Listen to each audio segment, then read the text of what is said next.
Assalamualaikum warahmatullahi wabarakatuh. Perkenalkan, kami dari kelompok 1 akan mempresentasikan Lean Accounting, Target Costing, dan Balance Sheet Scorecard. Kelompok 1 terdiri dari saya sendiri Hasna Hanansari, Ardian Wicaksono, Muhammad Zanuar, Sof Isnain Muzaki, Hestiana Sinta, dan Muhammad Syarif Hidayat. Pada topik pertama kali ini, kita akan membahas Lean Manufacturing. Lean Manufacturing adalah pendekatan yang dirancang untuk menghilangkan waste dan memaksimalkan customer value. Hal ini ditandai dengan memberikan produk yang tepat, dalam jumlah yang tepat, dengan kualitas yang tepat, pada waktu yang tepat pelanggan membutuhkannya, dan dengan biaya serendah mungkin. Lean Manufacturing memungkinkan manajer untuk menghilangkan pemborosan, mengurangi biaya, dan menjadi lebih efisien. Sama halnya dengan tujuan utama Lean Manufacturing, yang mana memaksimalkan value bagi pelanggan dan meningkatkan profitabilitas perusahaan dengan menghilangkan aktivitas yang tidak memberikan nilai tambah. Pada hakikatnya, Lean Manufacturing memiliki 5 prinsip Lean Thinking. Yang pertama yaitu adalah value by product, yang mana menentukan dengan tepat nilai setiap produk tertentu. Value stream, yang mana mengidentifikasikan value stream untuk masing-masing. Value flow, yaitu adalah membuat aliran nilai tanpa gangguan. Rule value, dan terakhir pursuit perfection. Value by product ditentukan oleh customer, maka produk yang mana customer itu bersedia untuk membelinya. Nah, nilai pelanggan adalah perbedaan antara realisasi dan pengorbanan. Realisasi adalah apa yang diterima pelanggan, sedangkan pengorbanan adalah apa yang pelanggan menyerah. Nah, termasuk apa yang bersedia mereka bayar untuk fitur produk dasar dan khusus, kualitas, nama merek, dan reputasi. Dengan demikian, nilai berkaitan dengan produk tertentu dan ke fitur spesifik produk. Nah, selanjutnya adalah value stream. Value stream ini terdiri dari semua aktivitas, yaitu adalah value added dan non-value added. Menganalisis value stream ini memungkinkan manajemen untuk mengidentifikasikan pemborosan.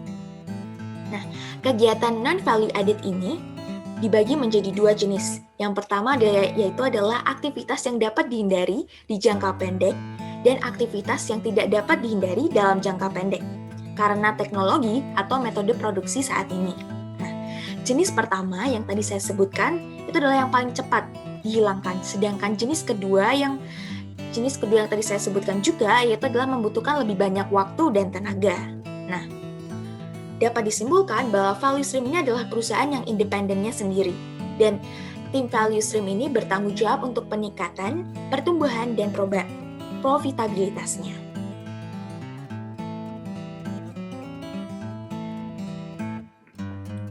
Hai. Selanjutnya adalah value flow. Dalam manufacturing setup secara tradisional, proses produksi diatur berdasarkan fungsi ke dalam masing-masing departemen.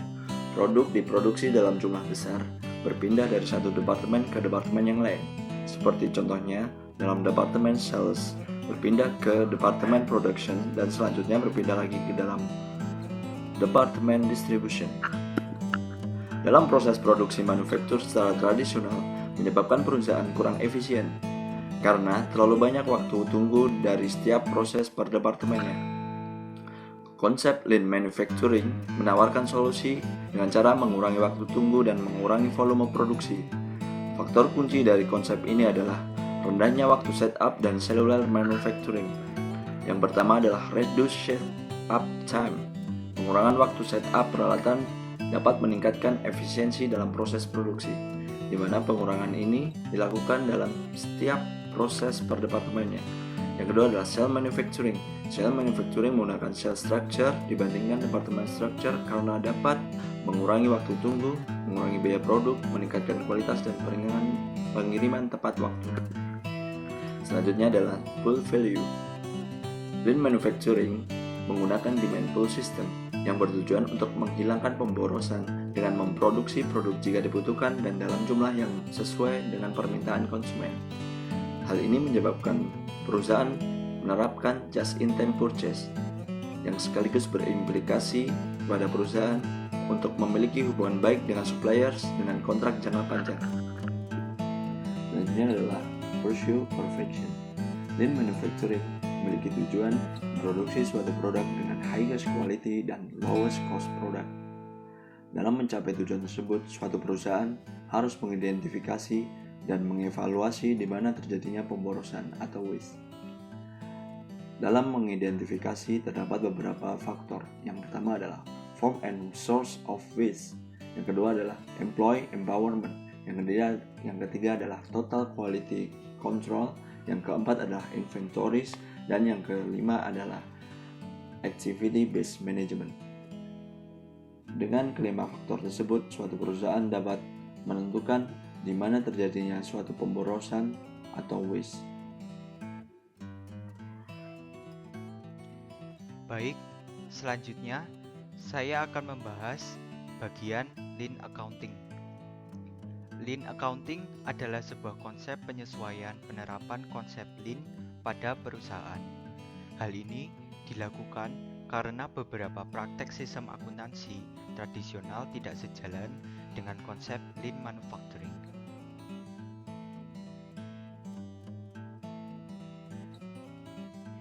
Dalam mengkategorikan cost, Lean Accounting mengkategorikan berdasarkan value stream, bukan berdasarkan departemen. Maka dari itu, perubahan dalam produk costing dan pendekatan kontrol operasional diperlukan. Dalam konsep Lean, penelusuran cost dilakukan dengan metode direct tracing, sehingga overhead cost dapat dilacak secara langsung ke dalam produk.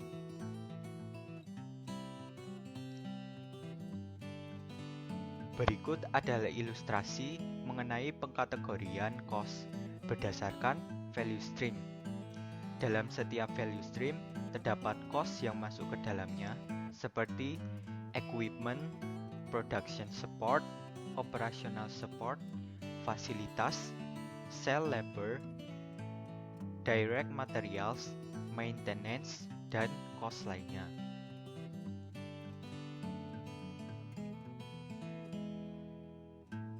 Penghitungan produk cost pada value stream yang terfokus atau diartikan penghitungan single product dilakukan dengan membagikan total cost selama periode dengan jumlah output pada periode tersebut. Contohnya, jika total cost bulan Februari adalah sebesar $20.000 dan jumlah output adalah sebesar 200 unit, maka unit cost sebesar $100.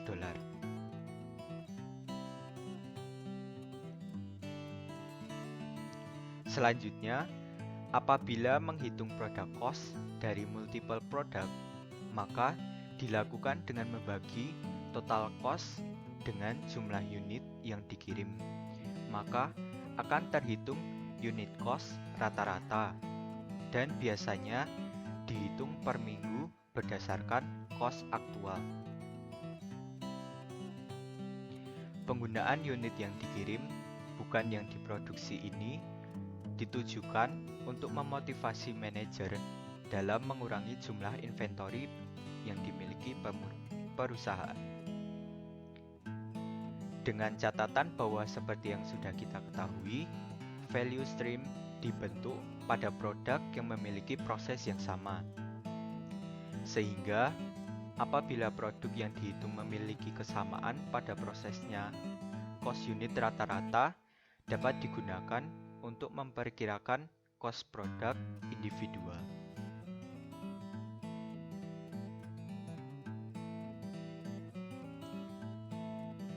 Apabila material yang digunakan oleh multiple product tidak sama, maka dihitunglah average unit conversion cost dengan membagi total cost dikurangi material dengan unit yang dikirim selama periode pencatatan.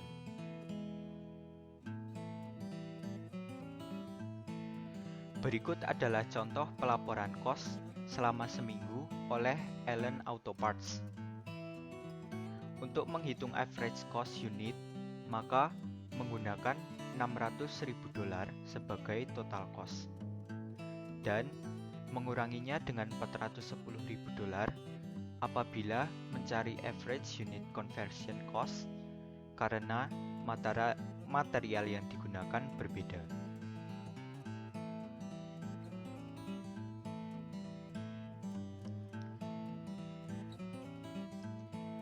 Berikut adalah pelaporan value stream oleh Allen Auto Parts. Cost di luar value stream akan dicatat di kolom yang berbeda, yaitu pada kolom sustaining cost. Dan juga penurunan inventory dilaporkan di bagian yang berbeda untuk menghindari distorsi pada performa suatu periode pelaporan.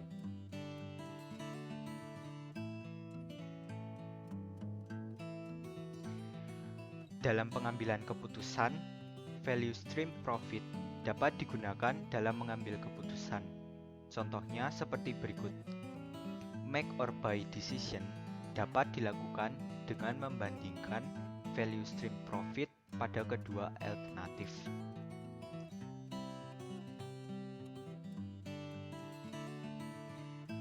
Selanjutnya, pengukuran performa dalam rangka mengontrol operasional perusahaan dalam konsep Lean menggunakan box scorecard yang membandingkan operasional, kapasitas, dan finansial matrix dengan keadaan yang diinginkan di masa depan, yang ditujukan untuk memotivasi adanya constant performance improvement.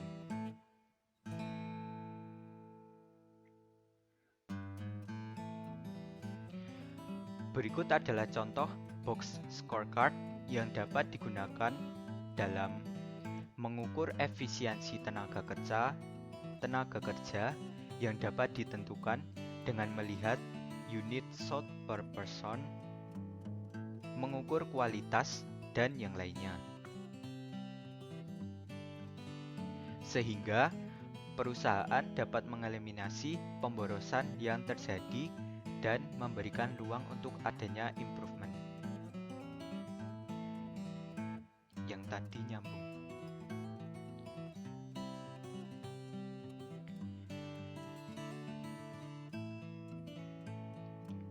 Terdapat beberapa batasan dalam praktek penerapan Lean Accounting. Yang pertama, mungkin ada beberapa orang yang bekerja di lebih dari satu value stream. Biaya pekerja bersama ini dapat ditetapkan ke value stream individu dengan menggunakan waktu yang dihabiskan di setiap stream. Yang kedua, jika produknya heterogen atau mencerminkan banyak variasi, maka biaya produk rata-rata bukanlah ukuran yang baik untuk melacak perubahan dalam efisiensi value stream. Dalam hal ini, diperlukan pendekatan penghitungan biaya produk lain yang memberikan tingkat akurasi yang jauh lebih baik, seperti features and characteristics costing. Yang ketiga, menggunakan biaya produk rata-rata untuk value stream berarti biaya produk individual tidak diketahui. Dengan demikian, keputusan lain yang sangat penting mungkin membutuhkan biaya produk individual. Dan sistem akuntansi Lean harus menyediakan informasi tersebut. Oke, di sini saya akan melanjutkan dari teman saya ke subbab ketiga, yaitu life cycle cost management and the role of target costing. Sebenarnya life cycle cost itu apa sih? Jadi life cycle cost adalah semua biaya yang terkait dengan produk untuk seluruh siklus hidupnya. Ini termasuk 3 tahapan, yaitu pengembangan, mencakup perencanaan, desain, dan pengujian. Yang kedua termasuk produksi, mencakup kegiatan konversi. Dan yang ketiga, dukungan logistik yang mencakup periklanan, distribusi, dan juga jaminan. Pada gambar di samping terdapat cost commitment curve yang menggambarkan pada grafik tersebut life cycle cost, tahapan life cycle cost dari mulai planning, design, testing, produksi, hingga logistik. Kemudian kita masuk ke whole life cost atau biaya seumur hidup. Biaya seumur hidup adalah life cycle cost, ada biaya siklus hidup suatu produk ditambahkan dengan biaya post purchase cost atau biaya pasca pembelian. Biaya pasca pembelian di sini adalah biaya operasi, servis, dukungan, atau pembangunan yang dikeluarkan oleh pelanggan setelah membeli suatu produk. Dari perspektif full life cost, biaya produk memiliki 4 elemen utama. Yang pertama ada non-recurring cost. Non-recurring cost terdapat 3 tahapan, yaitu planning, desain, dan juga testing. Pada tahap ini juga biasa disebut tahap praproduksi, dan juga pada tahap ini memiliki waktu yang paling lama dari 4 tahap lainnya dan juga memiliki investasi dan biaya yang paling besar. Yang kedua ada manufacturing cost, yang salah satu kegiatannya adalah produksi massal. Yang ketiga adalah logistic cost, dan yang keempat adalah the customer post purchase cost, atau yang sudah saya terangkan tadi, yang berupa maintenance service yang ditanggung customer, begitulah. Perhitungan life cycle cost juga meningkatkan kemampuan untuk membuat keputusan harga yang baik dan memperbaiki penilaian profitabilitas produk. Kemudian kita masuk ke life cycle cost management. Pada life cycle cost management berfokus pada aktivitas pengelolaan rantai nilai atau value chains sehingga terbentuk keunggulan bersaing jangka panjang. Life cycle cost management menekankan pada penurunan biaya, bukan pada pengendalian biaya. Kemudian kita masuk ke target costing. Target costing merupakan perbedaan antara harga penjualan yang dibutuhkan untuk menangkap pangsa besar yang telah ditentukan terlebih dahulu dan laba per unit yang diinginkan. Harga penjualan di sini mencerminkan spesifikasi produk atau fungsi yang dinilai oleh pelanggan. Jika biaya target kurang dari apa yang dicapai saat ini, maka manajemen harus menemukan pengurangan biaya yang menggerakkan biaya aktual menuju biaya target. Menemukan pengurangan biaya tersebut merupakan tantangan utama bagi target costing, sehingga terdapat 3 metode yang biasa digunakan untuk pengurangan biaya. Yang pertama ada reverse engineering atau rekayasa berlawanan. Pada tahap ini, perusahaan akan membedah produk pesaing atau kompetitor untuk mencari lebih banyak keistimewaan apa sih yang ada dalam produk tersebut, sehingga produk tersebut lebih murah dari produk yang kita buat. Yang kedua ada value analysis atau analisis nilai. Pada tahap ini, perusahaan menganalisis fitur-fitur yang ada pada suatu produk yang menurut konsumen tidak begitu penting, maka fungsi tersebut mungkin bisa dihapus atau dieliminasi tanpa mengurangi kualitas dari produk tersebut. Yang ketiga ada proses improvement atau perbaikan proses. Perbaikan dari proses manufacturing atau produksi atau beberapa produk atau item yang mengalami efisiensi mungkin dari segi perakitan atau testing, sehingga waktu produksi menjadi singkat dan biaya produksi menjadi lebih murah. Kemudian ada target costing model. Nah, pada target costing model tersebut dapat dilihat perusahaan harus melakukan target price terlebih dahulu, berapa harga yang diinginkan oleh konsumen. Misal kita ambil saja 400. Kemudian perusahaan harus menempatkan target profit. Jika menginginkan target profit 100 dan target price-nya tadi 400, maka target cost yang dicapai maksimal adalah 300, dan semakin kecil cost semakin bagus. Kemudian kita mencoba membuat desain produk dan membuat prototype. Kemudian prototype tersebut akan dianalisis apakah sesuai dengan target cost atau belum. Jika prototype tersebut lebih dari target cost, lebih dari 300 misal, maka prototype tersebut akan kembali ke desain ulang. Dan jika prototype tersebut di bawah 300 atau mungkin pas, maka prototype tersebut akan masuk ke proses produksi. Kemudian kita masuk ke short life cycle. Suatu produk memiliki siklus jangka panjang dan juga jangka pendek. Suatu produk yang memiliki siklus jangka panjang berarti kinerja laba dapat ditingkatkan dengan tindakan seperti perancangan ulang, perubahan harga, penurunan biaya, dan juga perubahan bauran produk. Namun, siklus jangka pendek tidak memiliki waktu untuk menggunakan tindakan tersebut, sehingga pendekatan mereka harus proaktif. Jadi untuk siklus hidup yang pendek, perencanaan siklus hidup yang baik sangat penting dan harga harus ditetapkan dengan benar untuk memulihkan semua biaya siklus hidup dan memberikan keuntungan yang baik. Kemudian ada tabel budget cost and income. Terlihat dari tabel tersebut kita dapat lihat budget cost pada tahun 2008 tidak ada sama sekali produksi dan juga logistik cost. Mengapa demikian? Karena pada tahun 2008 perusahaan sedang melakukan development atau pengembangan suatu produk. Dan pada tahun 2009 dan 2010 baru perusahaan melakukan produksi, dan pada tahun 2010 perusahaan meningkatkan produksinya.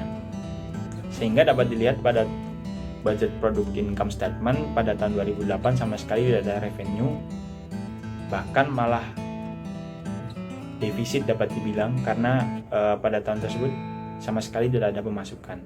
Begitu masuk ke tahun 2009 dan 2010 baru perusahaan memiliki revenue yang cukup meningkat. Kemudian kita masuk ke performance report. Pada tahun 2008 pada item development actual cost sebesar 180.000, namun budget cost sebesar 200.000.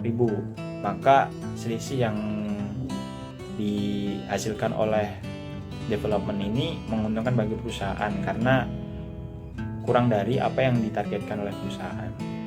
Namun pada tahun 2009 dan 2010 yaitu produksi, budget yang ditetapkan melebihi apa yang sudah budget yang digunakan melebihi apa yang sudah ditetapkan. Pada tahun 2009 sebesar 60.000 dan pada tahun 2010 sebesar 75.000. Hal ini akan merugikan perusahaan karena melebihi dari target yang sudah ditetapkan. Namun berbeda juga dengan logistik pada tahun 2009 dan 2010. Pada tahun 2009 mengalami selisih yang menguntungkan perusahaan sebesar 5.000 dan 2010 sebesar 10.000. Mungkin itu saja yang bisa saya sampaikan. Saya serahkan ke subbab keempat ke teman saya. Terima kasih. Selanjutnya yaitu mengenai balance scorecard. Pengertian dari balance scorecard yaitu metode pengukuran hasil kerja yang digunakan oleh perusahaan atau biasa disebut dengan strategi manajemen. Nah, balance scorecard ini mendefinisikan misi dan strategi organisasi ke dalam tujuan operasional dan ukuran kinerja untuk 4 perspektif yang berbeda. Jadi, balance scorecard ini membuat perusahaan jadi tahu sejauh mana pergerakan dan perkembangan yang telah dicapai oleh suatu perusahaan, sehingga membantu perusahaan untuk memberikan pandangan menyeluruh mengenai kinerja perusahaan. Selanjutnya yaitu mengenai strategi translation. Nah, definisi strategi yaitu untuk memilih segmen pasar dan pelanggan, mengidentifikasi proses internal penting yang harus dikuasai oleh unit untuk memberikan proposisi nilai kepada pelanggan di pangsa pasar tertentu, dan memilih kemampuan individu serta organisasi yang diperlukan untuk tujuan internal, pelanggan, dan keuangan.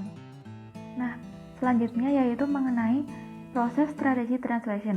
Seperti yang ada pada di gambar, jadi strategi itu untuk menentukan hubungan yang diinginkan oleh manajemen di antara keempat perspektifnya, yaitu untuk menentukan tujuan, ukuran, target, dan inisiatif pada setiap masing-masing perspektif.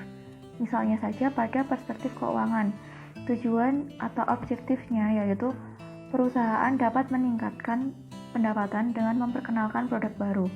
Nah, ukurannya yaitu persentase pendapatan dari penjualan produk baru. Sedangkan target atau standar yaitu lebih spesifik. Misalnya, pada tahun mendatang ukuran pendapatan yang ditargetkan yaitu 20%. Selanjutnya yaitu inisiatif, yaitu menjelaskan tentang bagaimana tujuan, ukuran, dan target dapat tercapai. Selanjutnya yaitu mengenai peran ukuran kinerja. Ukuran kinerja berasal dari visi, strategi perusahaan, dan tujuan perusahaan. Untuk itu, ukuran harus balance antara like measures dan lead measures, objective measures dan subjective measures, financial measures dan non-financial measures, dan external measures dan internal measures. Selanjutnya, pengertian like measures yaitu ukuran tentang pendapatan, laba, pangsa pasar, dan kepuasan pelanggan. Sedangkan lead measures berarti ukuran terhadap hal-hal yang berdampak untuk meraih sasaran yang harus dilakukan oleh tim. Selanjutnya mengenai objective measures, itu berarti sesuatu yang dapat diukur dan diverifikasi. Sedangkan subjective measures yaitu sesuatu yang sulit untuk diukur dan bersifat subjektif. Contohnya yaitu kemampuan karyawan. Selanjutnya yaitu financial measures adalah sesuatu yang dapat diukur dalam bentuk moneter. Sedangkan non-financial yaitu tidak dapat diukur dalam bentuk moneter. Untuk ukuran eksternal yaitu tindakan yang berhubungan dengan pelanggan dan pemegang saham.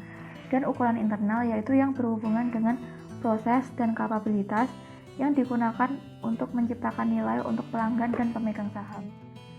Dalam balance scorecard terdapat 4 perspektif. Yang pertama yaitu financial, yang kedua yaitu customer, yang ketiga yaitu internal business process, dan yang keempat yaitu learning and growth infrastructure. Perspektif yang pertama yaitu perspektif keuangan.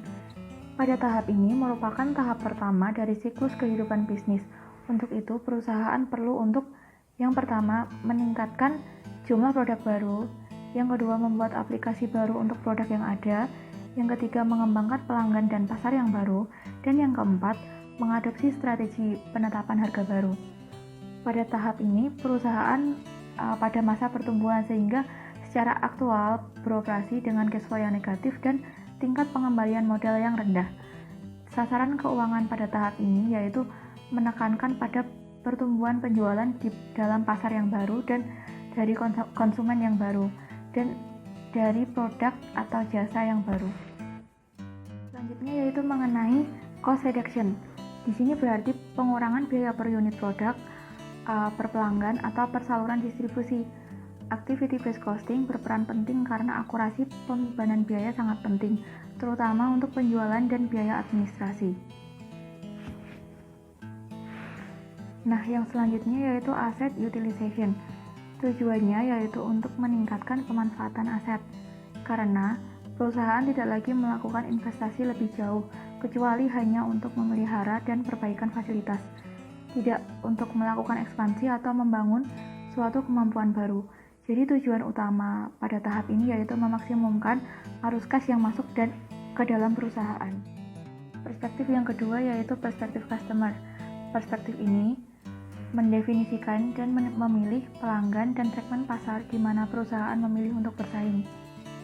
Tujuan inti dari perspektif ini yaitu meningkatkan pangsa pasar, meningkatkan retensi pelanggan, meningkatkan akuisisi pelanggan, meningkatkan kepuasan pelanggan, dan meningkatkan profitabilitas pelanggan.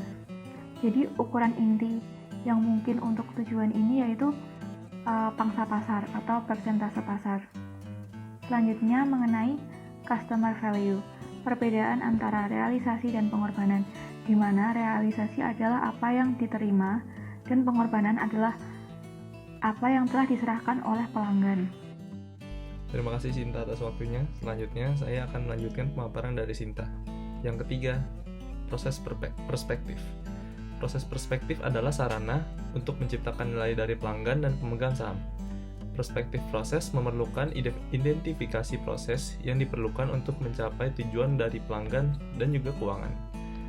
Ada 3 tahap dalam proses perspektif, yaitu yang pertama, proses inovasi, yang kedua, proses operasi, dan yang ketiga, proses pasca penjualan. Yang pertama, proses inovasi. Proses inovasi memiliki beberapa tujuan dan juga cara pengukuran, seperti ini. Yang kedua, proses operasi. Di dalam proses operasi, terdapat first time through, yang digunakan untuk mengukur kualitas dalam sel manufaktur. First time through, atau yang biasa disingkat dengan FTT, dapat dihitung dengan cara membagi total units process, rejects, and reworks dengan total units process. Proses operasi memiliki 2 tujuan, yaitu efisiensi dan tepat waktu. Yang pertama, efisiensi.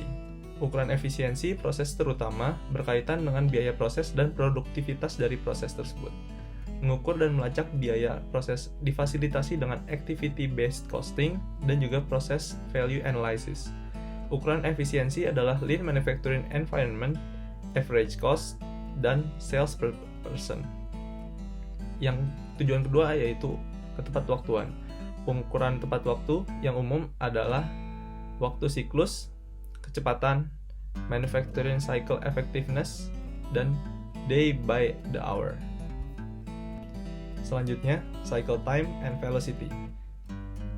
Cycle time adalah lamanya waktu yang dibutuhkan untuk menghasilkan satu unit keluaran dari waktu bahan diterima sampai barang dikirim ke persediaan barang jadi. Cara menghitung value added cost per minute adalah cell conversion cost dibagi minutes available. Selanjutnya, manufacturing cycle efficiency atau yang biasa disingkat MCE. MCE yaitu persentase value added activities yang terdapat di dalam aktivitas proses produksi yang digunakan oleh perusahaan manufaktur sehingga dapat menghasilkan value bagi para customer. Cara menghitung MCE yaitu adalah processing time dibagi dengan processing time ditambah move time ditambah inspection time ditambah dengan waiting time. Selanjutnya, takt time and day by the hour report. Takt time adalah tingkat di mana customer meminta produk. The day by the hour report memberikan takt time kuantitas dalam satu kolom, kuantitas per jam aktual yang diproduksi pada kolom kedua, dan jumlah aktual kumulatif yang diproduksi pada hari tersebut. Tujuannya untuk menjaga agar para pekerja produksi tetap fokus untuk memproduksi apa yang dibutuhkan oleh pelanggan saat mereka sedang membutuhkannya. Selanjutnya, proses ketiga, yaitu proses pasca penjualan, yang memiliki tujuan dan juga cara pengukuran seperti di sini. Selanjutnya, learning and growth perspective, yaitu sumber dari kapabilitas yang memungkinkan pencapaian tujuan dari 3 perspektif lainnya. Tujuannya yaitu meningkatkan kapabilitas karyawan, meningkatkan motivasi, pemberdayaan dan keselarasan, dan juga meningkatkan kemampuan dari sistem informasi. Employee capabilities atau ukuran untuk kapabilitas karyawan adalah peringkat kepuasan karyawan, persentase keluar masuknya karyawan, dan juga produktivitas dari karyawan tersebut. Motivation, empowerment, and alignment, yang dalam hal ini karyawan tidak hanya harus memiliki keterampilan yang diperlukan, tetapi para karyawan juga harus memiliki kebebasan, motivasi, dan inisiatif untuk menggunakan keterampilan itu secara efektif. Selanjutnya, information system capabilities, yaitu memberikan informasi yang lebih akurat dan tepat waktu kepada para karyawan sehingga mereka dapat meningkatkan proses dan secara efektif menjalankan proses baru tersebut. Sistem informasi kapabilitas memiliki tujuan dan juga cara pengukuran seperti di sini.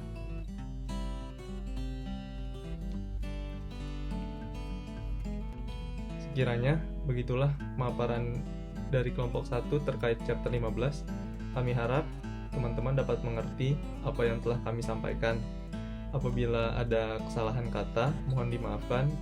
Terima kasih. Wassalamualaikum warahmatullahi wabarakatuh.